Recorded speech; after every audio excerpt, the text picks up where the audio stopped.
courtesy of Stratford Triumph, we have 2 Triumphs today. So this is the follow-on from my video around considering second bike options, and we've got the Triumph Thruxton R and the Triumph Bobber, both of which were on the list as potential candidates for a second bike to my Harley Sportster 48.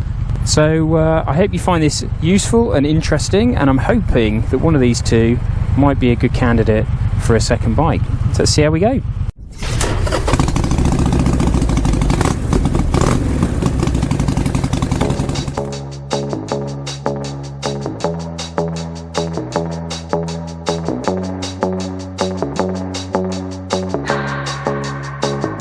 My hands on myself, think I'll dust them off, put them back up on the shelf. Kiss my little baby girl is in need. Am I coming out of left field? Ooh, I'm a rebel just for kicks now. I've been feeling it since 1966 now. Might be over now, but I feel it still. Ooh, I'm a rebel just for kicks now. Let me kick it like it's 1986 now. I'll be over now, but I feel it still.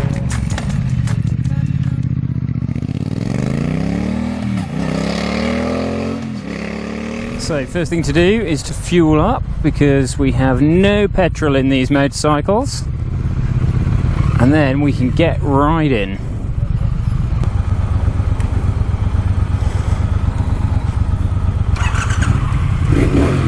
So fueled up and off we go.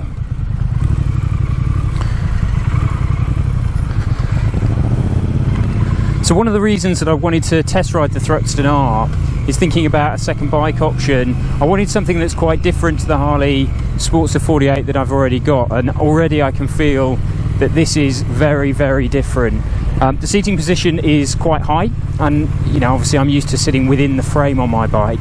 But you kind of feel like you're perched on a wall while you're riding this thing. But it's comfortable. The handlebars are on some quite lengthy risers from the forks, and you can get clip-ons that drop you down a little bit further. But it's comfortable. I mean, even at low speeds, when you haven't got that wind resistance keeping you up, it certainly feels like you're in easy control of the bike without that pressure on your shoulders that you get with some sports bikes. The clutch is incredibly light. That's one of the first things that I noticed. Again, Harley's very heavy on the clutch. This one is very, very light. And you get the sense of, even at slow speeds and just early riding out of town, that this is very refined. The throttle is perhaps a little bit twitchy at low speeds as the fuel injection system kind of kicks in. So, I mean, you can see here, second gear, I'm sort of trapped a little bit between second and first, and it is a little bit notchy, but the way the power is delivered by the engine is feeling very, very smooth. And what I really like about this is something that I can't do on the Harley, which is a sense of being quite agile, quite nimble, and being able to turn very freely and lean very freely. So it feels good, it feels nice. So when you sit on the bike, it doesn't feel like a small bike. I've ridden sports bikes before where you're really crammed over the tank and tucking your arms in, tucking your knees in. This isn't like that. You can see the bike stretching out in front of you, which gives you this feeling that it's longer than perhaps the gap between the seat and the handlebars would suggest. And I'm certainly not finding that I'm having a lot of weight put on my shoulders, maybe a little bit on the palms of my hands, but it's still a very comfortable position to sit in. I've heard that the seat is quite hard on this bike. I have to say, for me, it's fine. I mean, I've obviously not ridden a huge distance on it, but you know, it's not an ironing board like you get on a sports bike. Yeah, okay, it's firm, but the suspension on this bike is so good, it kind of compensates for that well.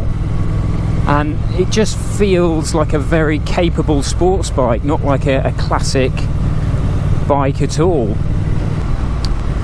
The mirror position, okay, they're small mirrors, but I can see out of them, I can see behind me, which is better than my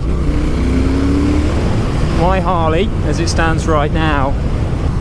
Now, moving from the Harley to this, one of the main differences in terms of foot position is moving from forward controls to the rear sets that I've got on this bike, which are certainly not as extreme as the rear foot pegs that you would get on other sports bike models, you know, where you start to get cramp in your knees and your legs and your thighs. I'm certainly not getting that. I don't think you'd get pinching behind your knees with your leathers because the angle's so extreme. It feels comfortable, you're in control, and a good balance, I think, I would say, overall with the handling. And in terms of the suspension setup, you know, it feels, again, very well balanced. I'm not feeling the judders and bumps of the road. Even a rough country road like this, it absorbs the bumps well, and the bike handles incredibly agilely. Is that a word? Agilely? Yeah, we'll go with that. It just feels... And again, point of reference being a Harley here for quite some time is probably not the best example of handling, but this feels like you could really whip it round a corner incredibly well, and we'll be having a little go at that later.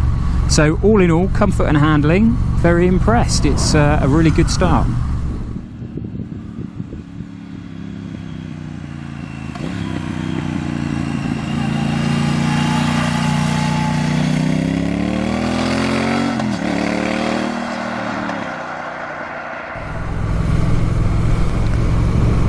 So the engine on this bike, so we're obviously running a 1200cc twin, and it's incredibly capable. It's a lot faster accelerating, and the power delivery is a lot stronger than I was expecting. And I've had the stability control kick in a couple of times just to keep the rear wheel from spinning out. So I guess for a twin like this, I would expect it to be a little bit lumpy, maybe a bit more lumpy than a Japanese inline 4, and it is, but it's still very smooth. So while you can feel the pistons firing and you can feel the character that comes from the twin, it doesn't feel like a bag of old bones and very rattly. It's a nice, smooth ride that manages to incorporate a bit of character into it as well. But the acceleration on this thing is absolutely rapid, and the quality of the brakes are phenomenal. I mean, you really feel like you can stop on a sixpence, and that combined with the suspension on the O'Lean forks just makes for a really good match that makes you feel like you're in control of this bike all the time. So far, I mean, this is almost a perfect package. I think the combination of features of this bike is very, very good.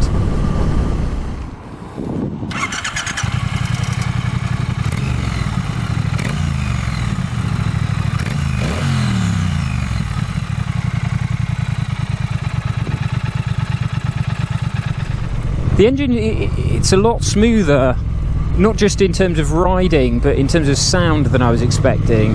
You know, I kind of thought that this would have a kind of rough and edgy sound to it, and it really doesn't. I mean, it's quite a, you know, that kind of modern mechanical thrum that you get. I don't know whether that probably sounds like bollocks, but it just has a very clean and crisp sound to it. You get the occasional, maybe a little bit of burbling from those twin pipes, but it's a very refined experience. I think for me, I would want to smack on some sports exhausts here just to roughen up the sound a little bit to match the visual character of the bike. And with this power delivery, it would be the perfect match then.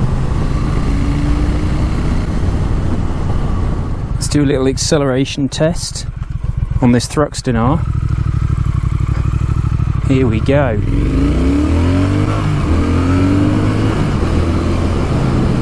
Jeez, it is quick.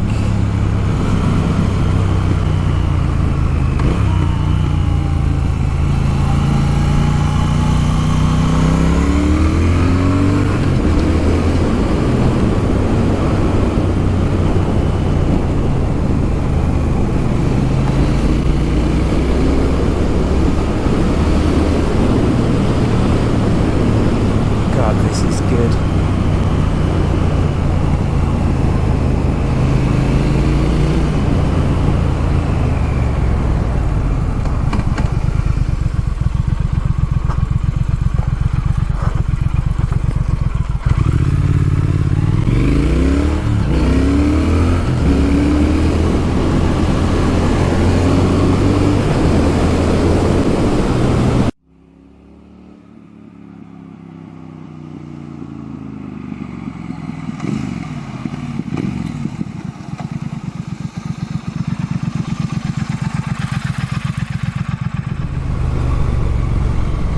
So word on the styling then, this is obviously the piece that's very subjective, very personal.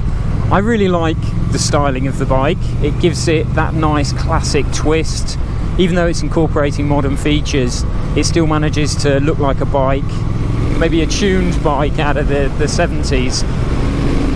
I particularly like the attention to detail on some of the smaller things on the bike that just give you a really nice feeling of quality.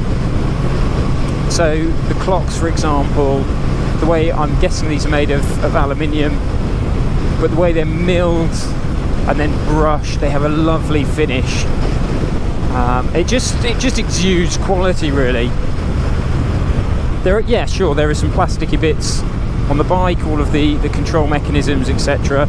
I'm not a massive fan of these circular mirrors. You can see okay out of them, but I don't know, they look a little bit goofy for me. And definitely I would want to change out the indicators, which I think are a classic design, but I don't want to be riding around like I've got lollipop dinner plates stuck on the side of the bloody bike. But aside from that, there's not a huge else I'd change. Of course, the one thing that has to happen with this bike, you've got to remove, you just have to remove that mudguard. I think that's a EU regulation, mudguard, to ensure that you have the rear lights and the number plate displayed in the right way, but it makes total sense to tidy that up and give yourself a cleaner, more cafe racer look at the back. God, I keep going for the indicator on the right hand. The Harley Davidsons have got your left and your right indicator buttons on either side. It's difficult to get used to the one-sided twizzle stick again. So I really like the design. It comes in some great colours as well. I think for me, I wouldn't go for red. I would go for either a British Racing Green or a kind of gunmetal silver. I think those look great, and I'd certainly want to get the fairing piece that sits at the front of the bike. It kind of gives it that cafe racer finished look. You can get race clip-ons as well. I think given where the riding position is here, it's pretty well balanced. There is a risk that if you drop down with the clip-ons, sure, you'll be a bit closer, but it would make the bike, I imagine, more uncomfortable to ride on longer journeys, and that would be a shame, really, because it is so comfortable. So there we go. I'm really pleased with this Thruxton R. It's an incredibly competent bike, great fun to ride. I think I would sum it up by saying it's a classic yet refined sports bike. Very capable, very high performance. It's got that classic look, but it's also got the punch to match. Maybe lacking a little bit in riding character, but I think with a set of sports pipes on this, it would liven it up a little bit more and just make the noise match the visual appearance of the bike. So I think this is a really nice bike and a lovely second bike alternative to a Harley Sportster for me, which is very different riding experience, and that's exactly what I wanted. I'd love to know what you think. If you've ridden one, if you'd like to ride one, what did you think of the handling, the power? What do you think of the styling and the looks? And do you think it makes a good second sports bike? Let me know what you think, and if you enjoyed the content, then please give me a thumbs up and hit that subscribe button. Don't forget to hit the bell as well, otherwise you end up not getting any notifications, which seems a bit backward. So I'm going to be pulling over soon and swapping with the bobber. Hopefully the indicator will have self-cancelled by then, and next video will be the riding review of that option.